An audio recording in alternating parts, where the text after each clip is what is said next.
হাড়িভাঙ্গা আম আঁশমুক্ত, আটি ছোট এবং আলাদা স্বাদ থাকায় আম প্রেমীদের অন্যতম পছন্দের তালিকায় জায়গা করে নিয়েছে এই আম। নিজস্ব স্বকীয়তায় ইতোমধ্যে স্বীকৃতি পেয়েছে রংপুরের জিআই পণ্য হিসেবে।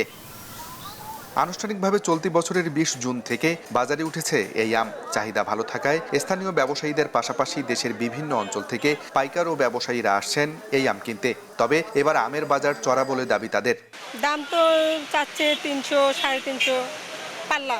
দাম গত বছর থেকে একটু বেশি। গত বছরের তুলনায় আমের দামটা একটু বেশি, যার কারণে আমরা একটু সমস্যার সম্মুখীন হচ্ছি। এবছর বিরূপ আবহাওয়ার কারণে আমের ফলন কিছুটা কম হয়েছে, তবে গত বছরের তুলনায় দাম কিছুটা বেশি পাওয়ায় খুশি বাগান মালিকরা। গতবার আমরা ২২০০ বিক্রি করছিলাম, এবারে যে এই আমটা ৩২০০ পর্যন্ত আমরা বিক্রি করতেছি। তাহলে আমাদের উপকার না? আশা করা যাচ্ছে যে যেটা ঝড়ে ক্ষতিগ্রস্ত হয়েছে সেটা থেকে কিছুটা কাটিয়ে ওঠা যাবে। হাড়িভাঙ্গা আম গাছের বাগান বাড়াতে চাষিদের প্রণোদনা দেওয়া সহ আম সংরক্ষণের জন্য হিমাগার স্থাপনের আশ্বাস কৃষিমন্ত্রীর। বৈজ্ঞানিক পদ্ধতিতে আম চাষ এবং রক্ষা করার জন্য যে হিমাগার, অলরেডি একটা হিমাগারে আমরা করে ফেলতেছি। আম চাষিদের উপর প্রণোদনা দেওয়া হবে।